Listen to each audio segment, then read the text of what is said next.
Mais d'abord, coup de fil et 2 questions ce matin sur Europe 1 à Stéphane Amar, journaliste installé à Jérusalem, auteur d'un excellent ouvrage, je vous ai plusieurs fois recommandé sur l'antenne d'Europe 1, pour bien comprendre le pays, l'exception israélienne, c'est aux éditions de l'Observatoire. Bonjour Stéphane Amar. Bonjour Dimitri. Bonjour. Alors première question toute simple, comment s'est passée la nuit Stéphane? Avez-vous été forcé de descendre dans vos abris? Le calme est-il revenu? Oui, le calme est revenu. La nuit a été parfaitement calme. Il faut préciser qu'à Jérusalem, où je vis, on a été relativement épargné par les tirs. Sans doute que le fait que la population soit mêlée entre juifs et arabes a dissuadé les mollahs de viser la capitale israélienne. Alors, des détails commencent à sortir sur les opérations qui se sont déroulées en Iran lors de cette guerre de 12 jours, mise en pause pour le moment. Des commandos israéliens ont bien opéré en territoire iranien, Stéphane. On apprend aussi que les renseignements, les services secrets israéliens ont eu recours à une arme secrète baptisée Narnia pour éliminer des scientifiques nucléaires iraniens. Est-ce que vous pouvez nous en dire plus ?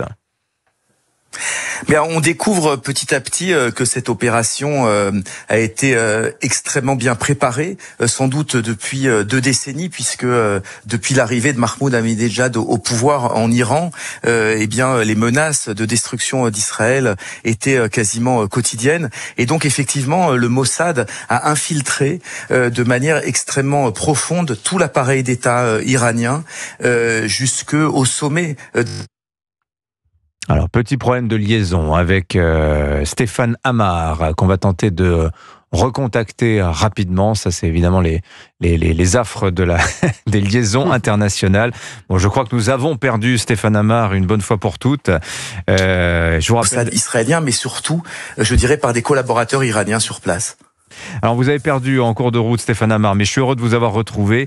Dernière question, Benyamin Netanyahou. Alors, c'est assez particulier sa situation. Il sort gagnant de cette séquence. On le voit au plan sondagier, sa cote remonte en Israël. Mais on dit quand même le Premier ministre israélien un peu déçu finalement de la manière dont se sont déroulées les opérations. Il a eu l'impression, vous pensez, de s'être fait tordre le bras par Donald Trump ?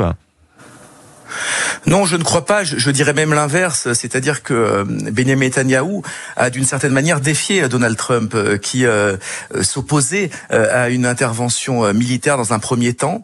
Il a réussi à lui imposer cette opération, et une fois que Donald Trump a constaté que c'était une réussite, qu'Israël avait la maîtrise du ciel iranien et sans essuyer quasiment aucune perte en Iran, eh bien, il s'est joint à cette opération, mais effectivement avec la condition qu'une fois qu'il envoyait ces fameux bombardiers, cette fameuse méga-bombe, eh bien, Benyamin Netanyahou devait accepter un cessez-le-feu. Voilà, vous pensez que c'était finalement négocié à l'avance entre le président américain et le Premier ministre israélien ? Oui, j'en suis persuadé. D'abord, il faut bien réaliser que toute cette opération n'aurait pas été possible sans l'assentiment, au moins tacite, des Américains, car tout l'armement israélien dépend d'une manière ou d'une autre des États-Unis.